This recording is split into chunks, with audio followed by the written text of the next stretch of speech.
Muy buenas noches.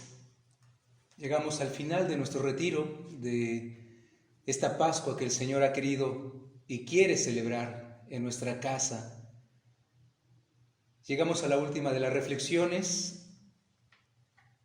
Vamos a pedirle al Señor que prepare en este momento nuestro corazón, porque en unos momentos más estaremos celebrando la Pascua del Señor 2020. Ustedes literalmente en sus hogares, nosotros a puerta cerrada. Y vamos a darle gracias al Señor por esta Pascua, así tal cual como Él ha querido vivir con nosotros. Iniciamos con una oración. Te damos gracias, Señor, por permitirnos estar aquí, de poder servirnos de estos medios para poder transmitir tu palabra, para poderla escuchar. Ayúdanos a vivir de estos momentos de última espera a tu resurgimiento. El sepulcro no ha vencido, sino eres tú, la vida misma. Virgen María, asístenos con tu presencia materna. Dios te salve María, llena eres de gracia, el Señor es contigo. Bendita eres entre todas las mujeres, y bendito el fruto de tu vientre, Jesús. Santa María, Madre de Dios, ruega por nosotros pecadores, ahora y en la hora de nuestra muerte. Amén. Nuestra Señora de la Espera, ruega por nosotros. San Juan, ruega por nosotros.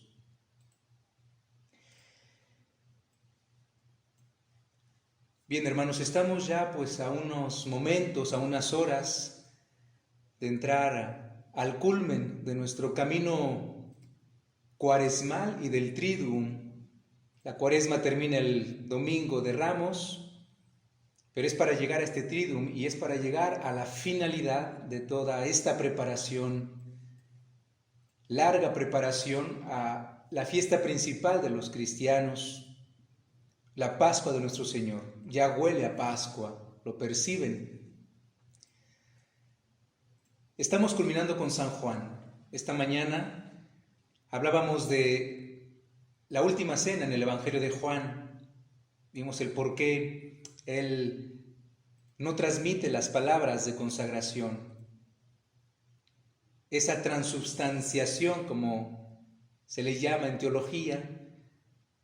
¿Por qué? Porque Juan seguramente ha querido desglosarnos en toda su obra, en su Evangelio, lo que estas palabras, tomen mi cuerpo, tomen mi sangre, deben significar y hacer en nuestra vida de discípulos amados de Jesús. Juan es testigo de Cristo y su testimonio es la de haber sido ese discípulo amado. Lo que podría parecer un acto de arrogancia de la parte de Juan, de jactancia petulante, al contrario, es su testamento. Juan nos deja su testamento con el cual nos dice que todos estamos llamados, todos sin excepción, a ser un discípulo muy amado del Señor. Juan no es el discípulo mejor, no nos invita a ser los mejores discípulos. Juan es el discípulo muy amado del Señor y ese es el testamento de Juan. Ser nosotros también, como seguidores de Cristo, no el mejor discípulo, sino el más amado. Pueden preguntarse, ¿y cómo lograr eso? Es muy sencillo. Es dejándote amar por Jesús. Ayer hablaba de ese pasaje de Isaías 54, ensancha el espacio de tu tienda. Vimos que esta pieza superior es una pieza amplia, dicen los evangelistas, Mateo, Marcos y Lucas, ¿Cómo ser el más amado de Jesús? ¿Por qué Juan es el más amado? No es el mejor apóstol, no fue el mejor, fue el más amado, y esto porque él simplemente se dejó amar. Él no le puso límites al amor de Jesús. Juan fue el más amado porque fue el que menos resistencia le puso al Señor, al amor que Él quiere darnos. Ese amor que es la cruz, ese amor que es la muerte, que es la entrega, que es la abnegación, que es el don total. Juan es el que más se dejó colmar por el amor de Cristo. Es lo que él comprendió, ese es su testimonio. Déjate amar simplemente. Para ser un discípulo muy amado hay que dejarse amar. Teresita del Niño Jesús, igual en la historia de un alma, hace esta analogía. Dice que en el cielo ella se imagina que todos los bienaventurados, pues habrá chicos y grandes. Dice, pero ¿cómo? ¿Cómo puede haber chicos y grandes en el cielo? Santidades diversas.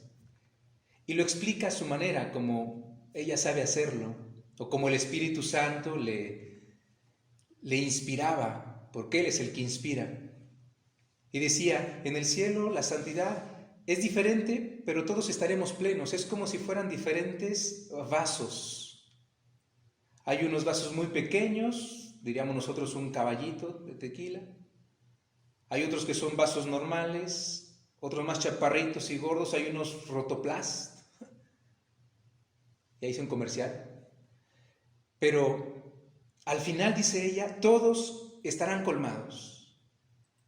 El vasito pequeño, el caballito de tequila con el vaso enorme, no tendrán ninguna sentimiento de sentirse menos o más. Estarán plenos. Eso es el amor de Dios. Así Juan, con esta mención del discípulo amado, nos dice, es que todos estamos llamados a ser discípulos muy amados. ¿Y cómo hacerlo? Dejándose amar. Y Juan, le preguntamos a Juan, ¿cómo te dejaste amar? Leemos su evangelio, leemos sus escritos, y ahí nos deja ese legado. Y todo se resume en la cena. Estaba al lado de Jesús en la mesa, en la última cena, al lado, muy cerca de él, y reposó su cabeza en el pecho del Maestro. Eso es la Eucaristía. ¿Quieres ser un discípulo muy amado? Pues déjate amar. ¿Y cómo me dejo amar, Juan? Con el pan de vida, con los sacramentos, con esa oración incesante en tu corazón. Entra en tu cuarto, cierra la puerta y ahí, en lo secreto, habla con tu Padre. Deja que el Espíritu Santo te haga decir, Abba, Padre. Ese Padre al cual Jesús insiste muchísimo en ese evangelio, es su única misión. Vino del Padre y va al Padre para llevarnos al Padre. Eso es el legado de Juan, es el testamento. ¿Se dan cuenta que entonces el llamarse el discípulo más amado no es un acto de jactancia petulante o orgullo o soberbia? No, al contrario, es el testamento, nosotros, es el llamado de Cristo al decirnos, tomen y coman, tomen y beban. Es otra forma de decirnos, es que es ahí, con esas palabras que Jesús nos está invitando, si te llenas de mí, si te alimentas de mí, me estarás dejando colmarte. Y claro que esa comunión, que es Eucaristía vivida en esta recámara alta, con todas esas cosas que dijimos, esas explicaciones a nivel espiritual, las vayamos cada vez más haciendo en nuestra vida. Otra forma en la que San Juan quiere hacernos ver la centralidad de la Eucaristía en la vida cristiana es el dato único en su Evangelio también de la mención de 3 Pascuas.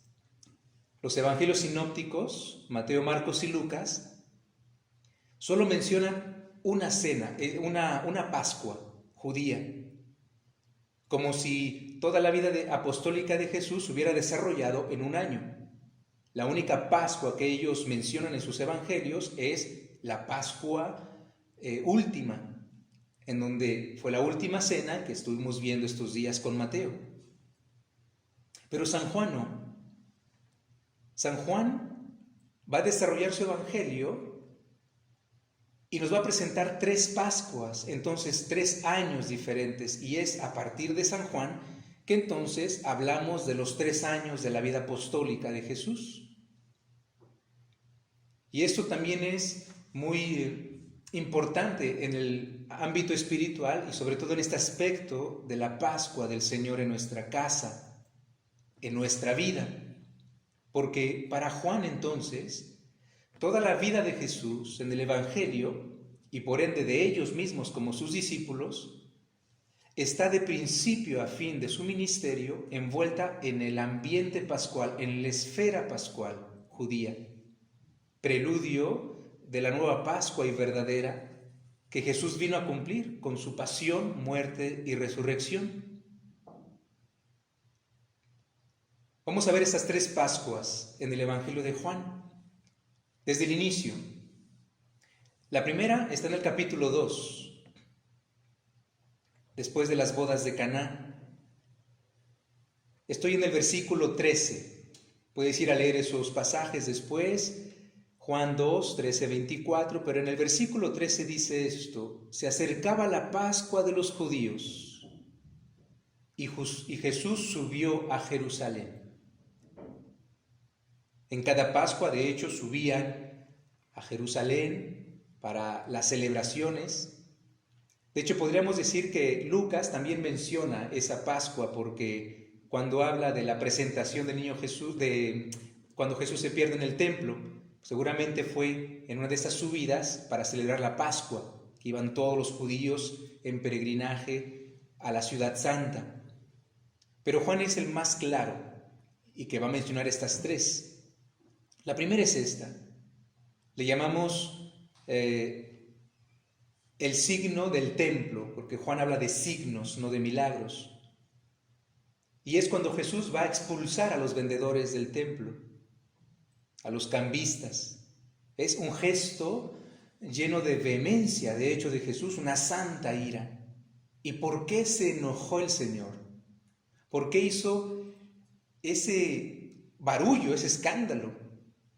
Hizo un látigo, él mismo hizo un látigo con cuerdas y echó afuera a todos aquellos, a las mesas de los cambistas, las echó patas para arriba. Imaginemos el gesto, debió haber sido algo totalmente inusitado, evidentemente, pero ver a Jesús, a ese hombre tan misericordioso, a ese hombre tan pacificador y pacificante, porque Juan da el motivo.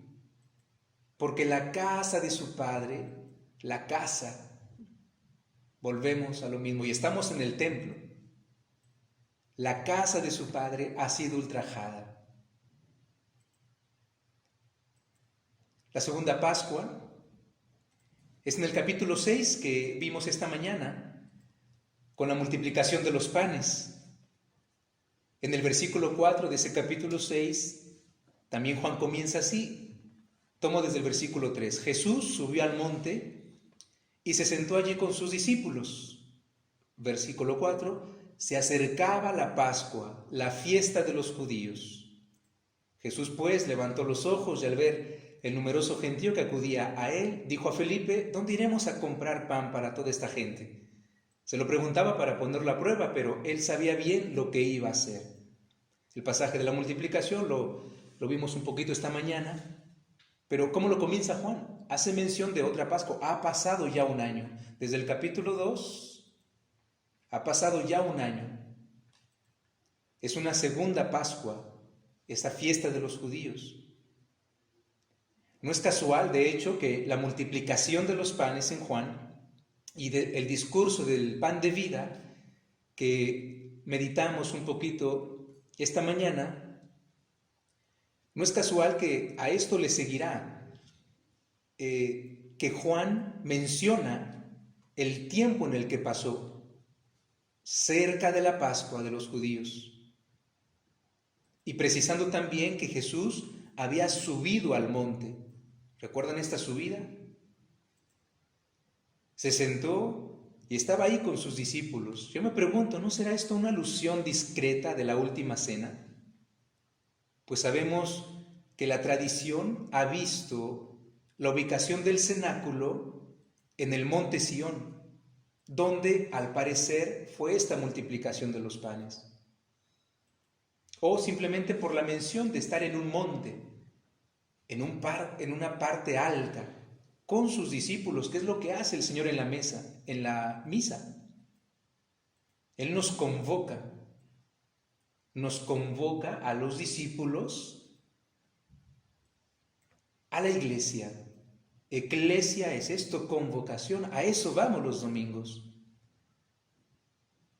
Es posible que, así como Juan lo presenta, Jesús subió al monte y estaba con sus discípulos, que es la introducción a este capítulo 6 y a lo que va a acontecer después, como una discreta alusión, eso como si fuera la última cena de Juan. Como después Jesús va a hablar lo vimos en la mañana, el que no coma mi carne, no beba mi sangre, no puede tener vida en mí. Yo soy el pan vivo bajado del cielo, y vuelve a mencionar su carne, su sangre, como si eso fuera el contexto donde Juan quiso poner esas palabras de consagración.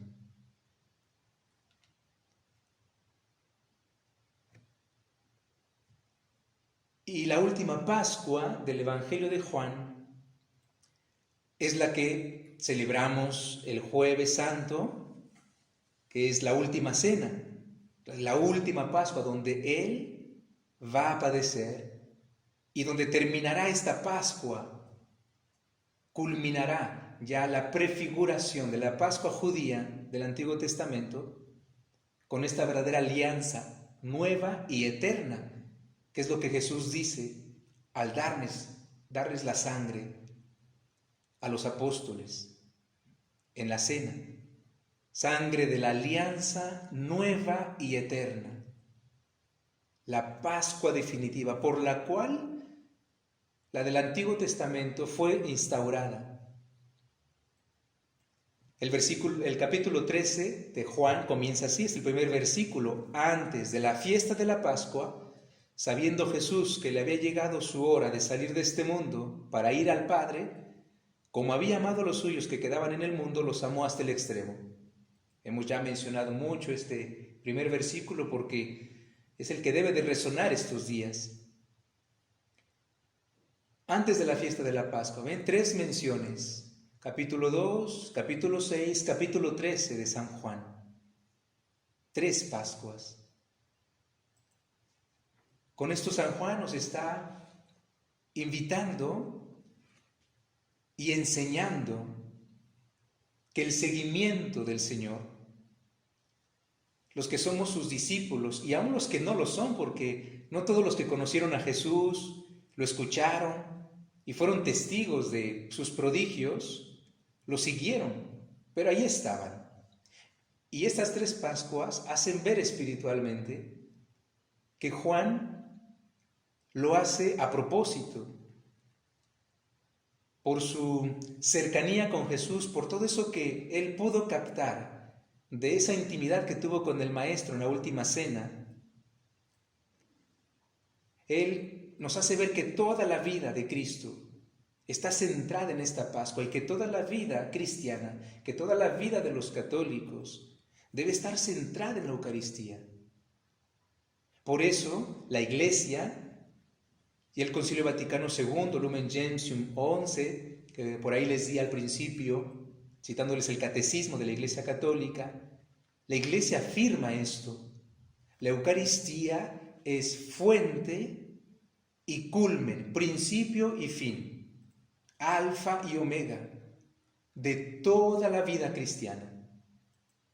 Y vuelvo a repetir lo que dije esta mañana: cuando decimos toda la vida, no quiere decir, desde que nacemos hasta que morimos. Sí, eso quiere decir también, pero sobre todo es que toda tu vida, la vida que vives como padre de familia, la vida que vives como trabajador, la vida que vives como amigo, la vida que vives como hermano, como hijo, porque tienes papás y los tienes, como nieto, como un hombre que se divierte, una mujer que se divierte, un joven que se divierte, todas las dimensiones de nuestra vida humana. Tenemos que vivirlas cristianamente. ¿Cuántas veces no nos pasa que nos vemos, nos sorprendemos a veces a uno mismo? Yo lo digo por experiencia. Estar viviendo, estar haciendo algo, pensando algo, diciendo algo, pero más de manera pagana que cristiana. ¿Cuántos son cristianos solamente en misa?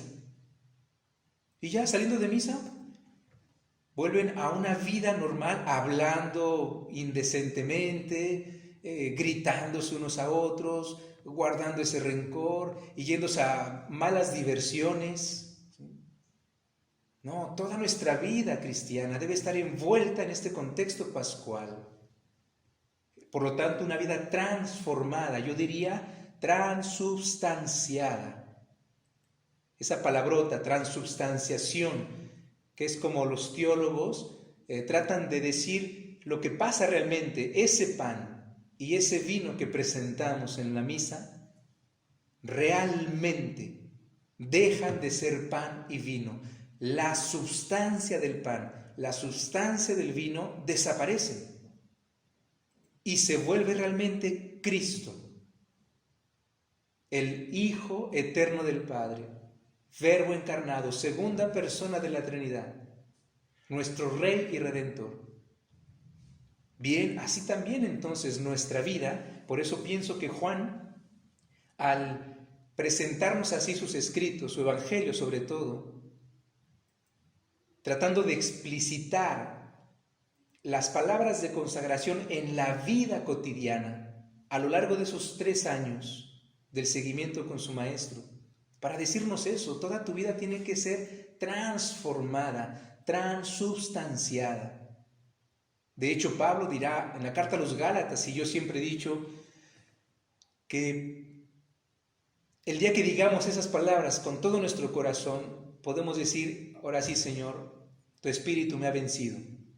Pablo dice a los Gálatas, vivo, mas ya no soy yo quien vive, es Cristo quien vive en mí. Pablo seguramente ya estaba transubstanciado por el Señor. El alimento de vida, la Eucaristía dominical, entre semana cuando podemos ir, es para eso, es para que esta vida que Él nos da se haga nuestra vida. Y por lo tanto vivamos la Eucaristía en todo momento. Ahorita vamos a concluir con eso. Juan tiene más escritos, las cartas, 3 cartas, y el Apocalipsis. Me voy a pasar de las cartas, porque ya lo que dije con el Evangelio, creo que en las cartas lo vemos aún más enfatizado. Pero me voy al Apocalipsis, de hecho un libro poco conocido, poco amado, malamente, porque es un libro maravilloso. Sí, hay que tener una buena iniciación para él, mucha lectura, mucha oración, sobre todo, y el Espíritu Santo que nunca nos deja y que le pedimos y le tenemos que pedir constantemente que nos ayude a adentrarnos en el misterio de la palabra, cualquiera que sea. Y el Apocalipsis, por su propio género literario, claro, pues es un libro mal entendido, mal vivido. Pero, ¿qué tiene que ver el Apocalipsis con la misa, con la Pascua de Cristo? Todo. Cuando digo todo, es todo, del primer al último capítulo. Los 22 capítulos del Apocalipsis, todo nos habla de la misa. La misa es el Apocalipsis. El Apocalipsis es la misa. Sorprendente quizás para muchos que me están escuchando. Sí, para mí también lo fue cuando lo descubrí. Pero no es algo que yo haya descubierto ni que sea algo reciente, es algo tan antiguo como la misma Iglesia. Los padres de la Iglesia, desde los primeros siglos, han visto en el Apocalipsis reflejada toda la liturgia de la misa. Es ahí que San Juan va a desvelar, a develar, de hecho, Apocalipsis en griego significa develación o desvelar algo. En el Apocalipsis, Juan, con esa visión que él tiene del cielo, Jesús nos desvela con él el misterio de la Eucaristía. De esa Eucaristía con la cual Juan fue agraciado y mandatado a revelarla a toda la iglesia. Esta es una doctrina patrística que ha sido desempolvada, gracias a Dios, hace pocos años, por un gran teólogo convertido del calvinismo, Scott Hahn, que les invito a leer si no lo conocen, a escucharlo porque también tiene ahí su blog. Él es americano, casado, hoy católico, un gran teólogo protestante como teólogo católico. Les invito a leer su vida, si no la conocen, su conversión con su esposa Kimberly. Y él escribe un libro, uno de tantos libros, se llama La Cena del Cordero. Se los dejo solamente como una referencia para que se vayan a leerlo, no lo vamos a leer aquí ni a meditar ese libro, pero a lo que voy es que él ha desempolvado esta doctrina, que él también cuando la descubre pensaba que estaba descubriendo el hilo negro, y se da cuenta que no, al estudiar esta cuestión del Apocalipsis como la misa, se da cuenta que es una tradición antiquísima. ¿Qué nos presenta el Apocalipsis? Sirviéndome un poco también del Scott Hahn y su estudio, bueno, esquematizado, y con esto quiero llevar a la conclusión de este retiro y cómo esta Pascua realmente el Señor la quiere vivir en nuestra casa y que va más allá del solo hecho de la misa dominical. En primer lugar, voy a dar 4 puntos. El primero, esta revelación, es decir, este Apocalipsis, le fue dado a Juan un domingo. Apocalipsis 1, versículo 10. El Apocalipsis le fue dado a Juan un domingo. El día del Señor, él cae en éxtasis. Ya como para decirnos, Juan, es lo que debería pasarnos en cada misa. Quizás no un éxtasis carismático, pero sí un éxtasis en la fe. Estamos ahí para contemplar el cielo y para contemplar nuestra historia, la que vivimos hoy tú y yo, a la luz de la palabra de Dios, a la luz de la Eucaristía, a la luz de esas palabras de consagración. Punto número 2. Los primeros 11 capítulos del Apocalipsis son como la primera parte de la misa, la liturgia de la palabra. La misa tiene 2 partes, segunda parte, liturgia de la palabra, segunda parte, liturgia de la Eucaristía. Bueno, los primeros 11 capítulos del Apocalipsis aparecen como esta liturgia de la palabra. ¿Por qué? Porque el versículo 3, Juan comienza así: feliz el que lea estas palabras proféticas y felices quienes las escuchen y hagan caso de este mensaje. Es lo que la iglesia enseña desde siempre.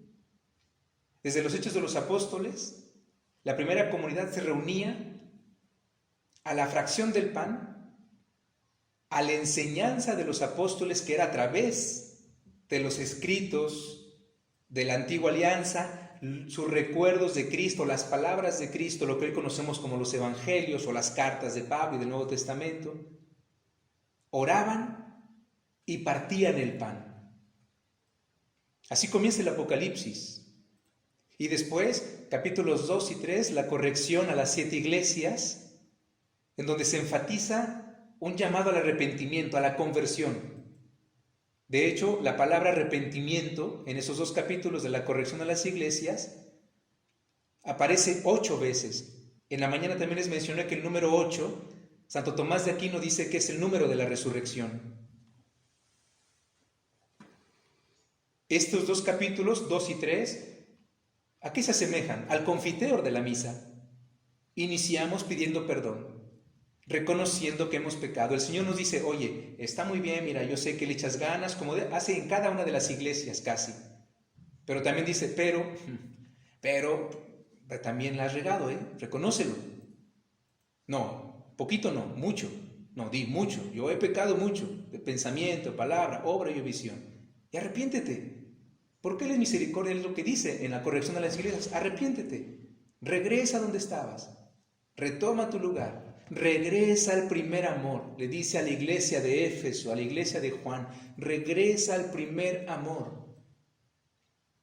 Ese primer amor es el de la última cena. Después llegamos al capítulo 5 y viene el Cordero que va a abrir el libro sellado con 7 sellos. Nadie más lo puede abrir más que Él. Seguimos en la proclamación de la palabra. Es la palabra de Cristo, la que escuchamos en misa. Es para estar y solamente Él la puede abrir. Solamente nos puede dar acceso, Él y el Espíritu Santo. El Espíritu Santo, ¿recuerdan? Vimos en la mañana también, en la última cena de Juan, capítulo 14, 15, 16, el Espíritu Santo vendrá para recordarles todo lo que yo les he dicho. Él os llevará a la verdad plena, dice el Señor. Y se va a terminar con el capítulo 10 y después el 11, con este banquete de un misterioso librito que le dan a Juan y le dicen, come este libro, es pequeño, va a ser como dulce, como miel en tu paladar, pero cuando lo tragues será amargo. Después de lo cual, el ángel le dice a Juan, ahora ve y debes seguir profetizando a muchos pueblos, naciones, lenguas y reinos. Como hace el sacerdote en la misa, la homilía. Después de haber escuchado la palabra de Dios, ahora ve y profetiza. Ve y anuncia a todos los pueblos, lenguas y naciones, reinos. ¿Acaso no es lo que hace la iglesia desde entonces? ¿Acaso no es lo que pasa en la misa? Por eso la importancia de los sacerdotes, los predicadores, de haber meditado la palabra del domingo, habiendo preparado nuestra homilía, con mucha oración en primer lugar, más que con estudio, que también hay que hacerlo, pero es sobre todo con mucha oración, con el Espíritu Santo en nuestra bolsa, pidiéndole, mendigando que nos ayude con su luz para que su palabra resuene, que profeticemos para la asamblea y que puedan todos ser llenos del Espíritu Santo como lo fue la primera muchedumbre en el Pentecostés. Pablo habla su primera homilía y dice Lucas en los Hechos, 3,000 almas se convirtieron, 3,000 almas se bautizaron ese día. Ojalá nosotros los predicadores pudiéramos al menos, no sé, espero que sí, un alma, ¿no? El Señor no nos permite verlo y quizás nos caería como mal, ¿no? Podríamos caer en la soberbia. Pero finalmente debemos de desear eso, la conversión, la propia, y que esas almas que nos escuchen realmente con el Espíritu Santo. Pedro no habló por él mismo, Pedro habló porque el Espíritu Santo se había apoderado de él. ¿Y por qué se apoderó el Espíritu Santo de Pedro y de los demás? Porque estaban en la cámara alta, estaban en el cenáculo siguiendo las indicaciones del Señor. Como hoy, si tú quieres vivir esta Pascua y recibir una gracia que ni te imaginas siquiera, quédate en tu casa, síguete quedando en tu casa, pero ahora ya no lo hagas a regañadientes. Si todavía estás en este momento de, pero ¿por qué? Y me voy a perder, ya me perdí toda la Semana Santa, ¿por qué al menos ahorita la vigilia pascual? O mañana domingo, que nos permitan al menos uno por familia. No, aceptemos esta forma como el Señor nos está llevando y allí en tu casa permanece en esa recámara alta. Pedro y los demás salieron del cenáculo, pronunció su primera gran homilía, pero fue el Espíritu Santo en él y por eso esas almas se convirtieron. Así debemos ser los sacerdotes en nuestras homilías, así debemos ser todos los cristianos, que después de haber recibido esta palabra, porque todos somos mandatados, no solamente los padres. Aquí estamos hablando del ámbito de la misa litúrgica, donde solamente el sacerdote o el diácono pueden predicar. Pero todos estamos llamados, somos profetas por el bautismo, sacerdotes, profetas y reyes. A Juan se le dice, come este librito y después debes seguir profetizando a muchos pueblos. Tú también, padre de familia, tú también, madre de familia, jóvenes, hasta los niños que me están escuchando quizás, ancianos. Tú también eres ese profeta, estás llamado a llevar esa palabra, a dejarte llevar por el Espíritu Santo para que esta palabra se siga diseminando por todas las naciones, en todas las lenguas, en todos los reinos. El punto número 3 del Apocalipsis es la segunda parte, del final del capítulo 11 hasta la culminación del libro en el capítulo 22. Con el final del capítulo 11, en el versículo 19, aparece la apertura del santuario de Dios en el cielo. Y se va recorriendo hasta pasar por el septenario de las copas, capítulos 15 y 16, y culminar en la cena nupcial del Cordero con el esposo, el Cordero esposo y la iglesia. Eso es la segunda parte del Apocalipsis, que también los padres de la iglesia han visto la segunda parte de la liturgia dominical. Una imagen casi perfecta de lo que es nuestra misa, en lo que hoy le llamamos liturgia eucarística o la mesa de la Eucaristía. Y finalmente, todos los elementos litúrgicos usados en nuestra misa dominical están presentes a lo largo del libro del Apocalipsis. Se los enumero rápidamente. Hay sumo sacerdote. Versículo 13 del primer capítulo. Es Cristo, evidentemente, es el único, eterno y sumo sacerdote. Están los presbíteros, que aparecen en varias partes del libro, capítulo 4, capítulo 16, capítulo 19, que son estos 12 ancianos que son muy mencionados. Pero la palabra anciano en griego, presbítero, ahí es en plural, presbiteroi, son estos ancianos. Hoy a los sacerdotes se nos dice presbíteros.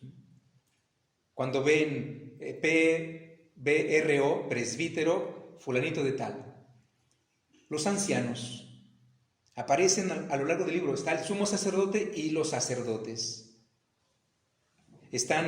Se habla de ornamentos en muchos capítulos. Hay un altar, hay célibes consagrados, hay candeleros. Está el libro de la palabra de Dios, en ese capítulo 5, el libro sellado, más aparte el librito que se le da a comer a Juan después. Hay incienso, hay hostia eucarística. Cuando en una de las correcciones de las iglesias se hace mención del maná de la antigua alianza. Pero ahí vemos que ya ese maná pasó. Ahora el verdadero pan que baja del cielo, lo vimos en Juan 6, es Él. Él es el pan verdadero bajado del cielo, porque lo dijo Él. Hay cálices. Hay una marca en la frente de los servidores de Dios, la señal de la cruz. ¿Han visto los padres de la iglesia? Y claro, también estoy convencido que es eso. De hecho, los rescatados, todos tienen la marca en la frente. Hablamos un poquito de la frente el otro día. Es tu inteligencia, pero también es un signo de toda tu persona, porque la cabeza, sin la cabeza no viviríamos. Es el órgano más vital. Bien, todos los rescatados van marcados con la frente, en la frente. Capítulo 7, capítulo 14, capítulo 22. A lo largo del libro se hace mención de esta marca. Está el Gloria, que canta el cielo, capítulo 15, hay muchos aleluyas al final. Está esa invitación que se nos hace en el prefacio de la misa: levantemos el corazón. Se le pide a Juan subir. Capítulo 11, 12. Está el santo, el 3 veces santo que cantamos justo antes de la consagración. Ahí nos vamos a poner de rodillas porque el cielo va a bajar en la tierra. Está el Cordero de Dios, capítulo 5, 6, y después en todo el libro está el amén final. María, ¿cómo no va a estar presente María en la Eucaristía? De hecho, muchos padres de la Iglesia dicen que sí, María estuvo seguramente en la última cena. No se menciona, como ninguna otra mujer, pero muchos se aventuran a decir que sí, que ellos piensan que María estuvo ahí, y quizás las santas mujeres, María Magdalena. No es imposible, aunque no lo menciona los evangelios, pero es posible. ¿Por qué? Algo que les dije esta mañana: en donde hay un cristiano está toda la iglesia. En la misa dominical haya 2 personas o 2000 gentes, está toda la iglesia reunida. Ahorita que estamos celebrando a puerta cerrada, que es muy duro para los sacerdotes, también no estamos solos. De hecho, ahorita que la semana pasada, con la bendición del Papa en la Plaza San Pedro, aparecieron después muchas imágenes que postearon y que mandaban a las redes sociales y que decían: la plaza no estaba sola, yo estuve ahí. Claro que el Papa no estuvo solo. Claro que estas misas a puerta cerrada, claro que esta vigilia pascual 2020 a puerta cerrada. No, las iglesias no van a estar solas ni vacías. O no solamente va a ser para el padre con los hermanos, o el monaguillo, el diácono. Hay padres que seguramente van a estar solos quizás, o con una sola persona, hoy, esta noche. Pero no, ahí está toda la iglesia. Por eso, teológicamente, sí, decir que María y las santas mujeres estuvieron en la última cena, aunque no está mencionado en las Escrituras, sí, es muy posible, porque donde hay uno, están todos. María entonces está presente en el Apocalipsis, está presente en la misa. Capítulo 12, con esa mujer, esa visión que tiene Juan, una mujer vestida de sol, con la luna bajo sus pies, con 2 estrellas sobre su cabeza. Después está la intercesión de los ángeles y los santos que están en misa. Los invocamos a todo momento, con ellos cantamos el Gloria, con ellos cantamos el Aleluya, nos unimos a los coros angélicos, a los santos los mencionamos. De hecho, en la plegaria eucarística 1 hacemos mención de 24 santos, tanto mártires como no mártires, en alusión a los 24 ancianos del Apocalipsis. Están presentes, toda la corte celestial también ahí con nosotros. Y finalmente está la devoción al arcángel Miguel, que aparece en ese capítulo 12, que va a la defensa de la mujer, que va a la defensa del hijo nacido de la mujer, que va a la defensa de todos los otros hijos de la mujer, es decir, los que creemos y seguimos las enseñanzas de Cristo, dice el Apocalipsis 12. San Juan, entonces, se dan cuenta, no transmite las palabras de institución, porque él las desglosa, las interpreta a lo largo de toda su obra, Evangelio, cartas y Apocalipsis, aunque aquí las cartas no las tomé. ¿Por qué? Porque las palabras tomen y coman, tomen y beban, conllevan una exigencia real de transformación de toda la vida. La Eucaristía es la fuente y culmen de toda la vida cristiana. Entonces, por eso todo el Evangelio, cualquier paso detrás de Cristo, sea sanando enfermos, descansando, siendo perseguido, enseñando, es para vivirlo en la esfera, en el marco litúrgico de la Pascua. Quiero concluir con una expresión hoy que se ha hecho ya muy, pero muy frecuente, felizmente, pero quisiera abordarla y tomar así esto como conclusión de estas meditaciones, de este retiro. La expresión es la misa diaria. Hoy, gracias a Dios, sí hay cada vez más muchos cristianos que van a misa todos los días. Pero me gustaría dar una perspectiva sobre lo que yo entiendo con Juan, con todo lo que los acabo de compartir en estos días, cómo yo entiendo la misa diaria. Comienzo diciéndoles que como vivas la Pascua, así vivirás la misa. Como vivas la misa, así vivirás tu vida. No la voy a explicar, o si la entiendes ahorita con lo que vaya a decir o ya con lo que dije, que bueno, y si no, pues te la dejo a meditar. Como vivas la Pascua, así vivirás la misa. Como vivas la misa, así vivirás tu vida. Con esta frase, entonces, tratemos de entender ese versículo 18 de Mateo 26, que fue el sujeto de nuestra meditación. Quiero celebrar la Pascua en tu casa. Bien, la Santa Misa es esa Pascua del Señor. Quiero celebrar la Pascua en tu casa, quiero celebrar la misa en tu casa. Es esa Pascua que el Señor desea vivir en nuestra casa. Comprendamos en primer lugar que es en el fondo de tu corazón. Esa casa es tu corazón. Ese corazón que ya hemos hablado ampliamente en estos días. Esa habitación superior.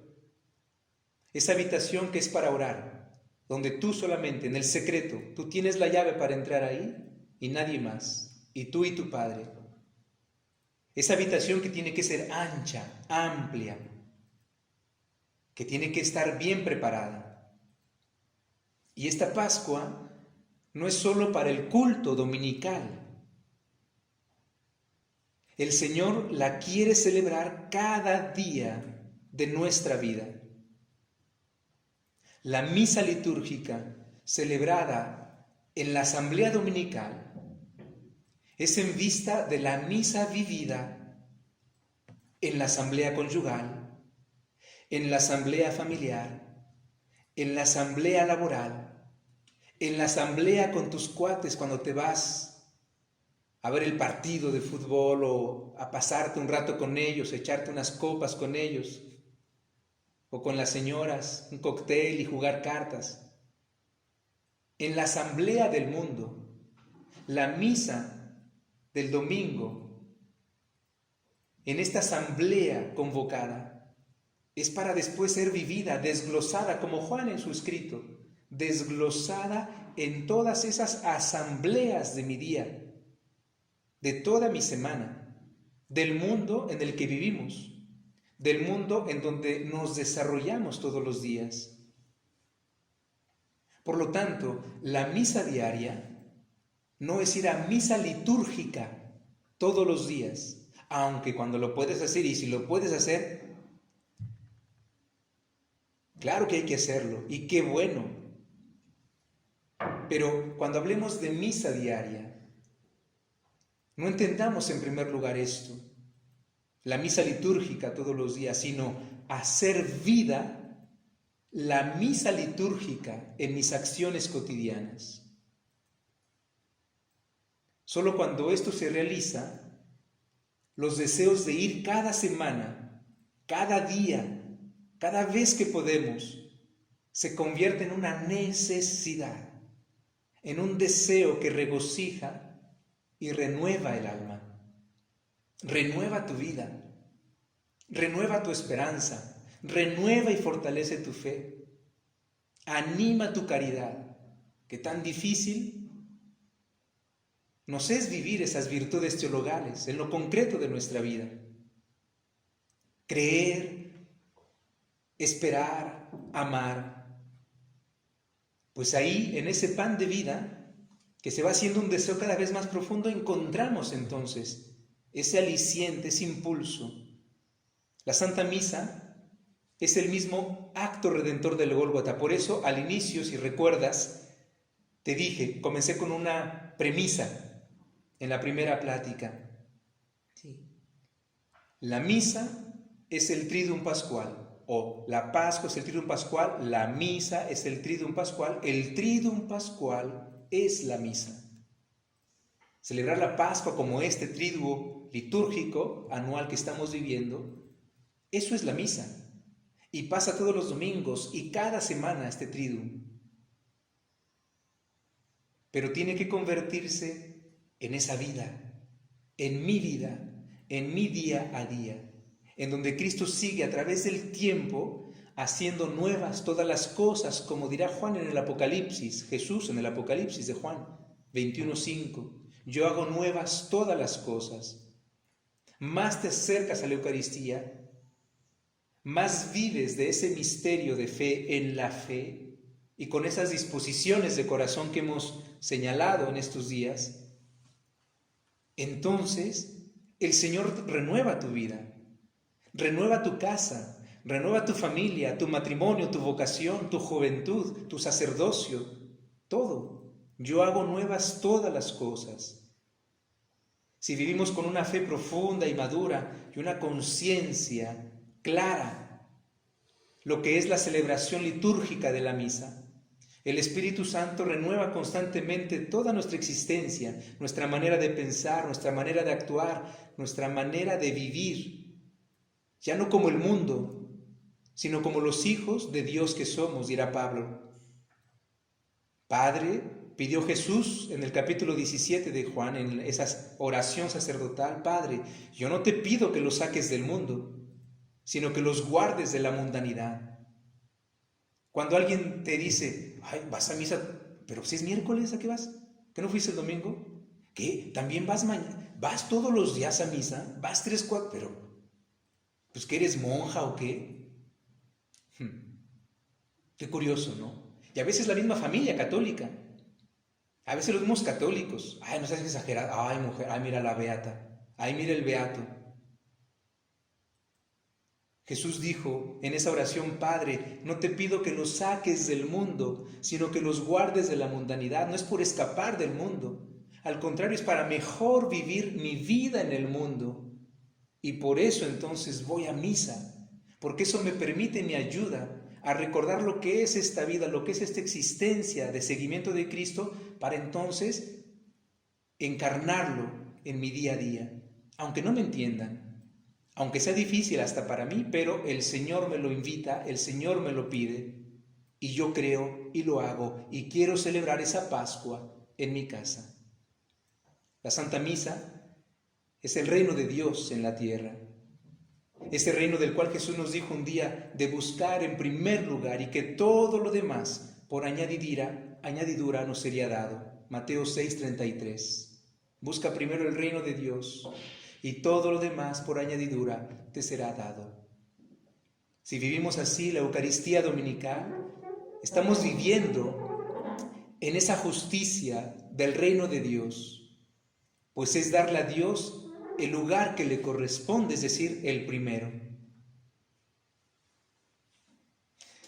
Y el versículo 19 de Mateo, ven, solamente vimos estos días el versículo 17 y 18, pero vamos a concluir con ese versículo 19.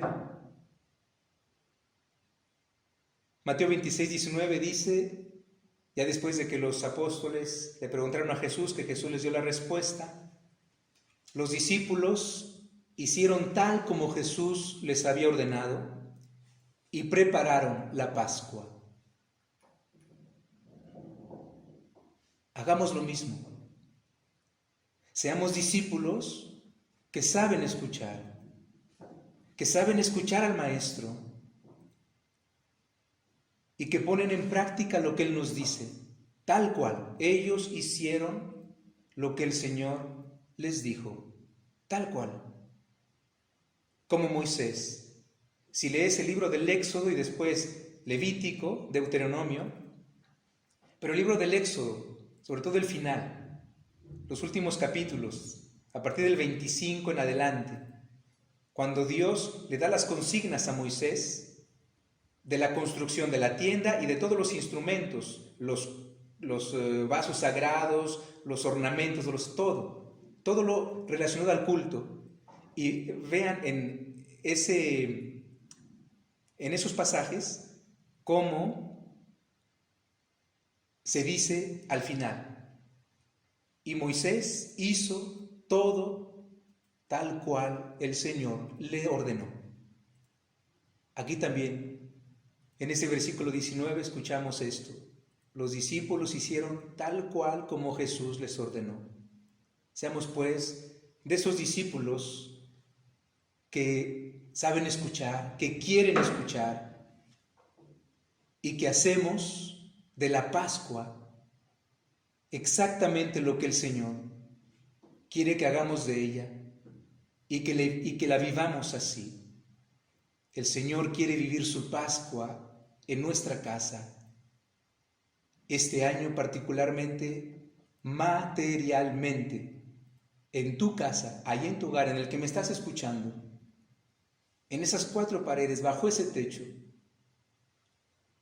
Y cuando regresemos al culto público, que espero sea pronto, cada domingo el Señor desea celebrar la Pascua en tu casa, su Pascua, para hacer de tu vida entera un mensaje de vida nueva, un mensaje de resurrección. Ya huele a Pascua, nos acercamos a la gran vigilia. Nos despedimos de este medio solamente, pero en el corazón seguimos conectados. Les deseo una pero muy santa y fructífera feliz Pascua del Señor en su casa 2020. Le pedimos a la Virgen María que bendiga a todos y cada uno de ustedes, y que la bendición del cielo que se va a derramar esta noche inunde sus hogares, inunde sus iglesias domésticas, y que salgamos a anunciar esta buena nueva de la Pascua del Señor, que está vivo y en medio de nosotros. Te damos gracias, Señor, por tu palabra, porque nos alimentas con ella. Te damos gracias por la Eucaristía, sacramento de sacramentos. Te damos gracias porque te has quedado realmente en medio de nosotros, como lo prometiste, hasta tu regreso. Que nuestra fe, nuestra esperanza y nuestra caridad aumenten día a día, para poderte esperar con la lámpara encendida y alimentados de este pan de vida que eres tú. Amén. Muchas gracias por su atención, buenas noches y nos vemos pronto. Felices Pascuas de Resurrección.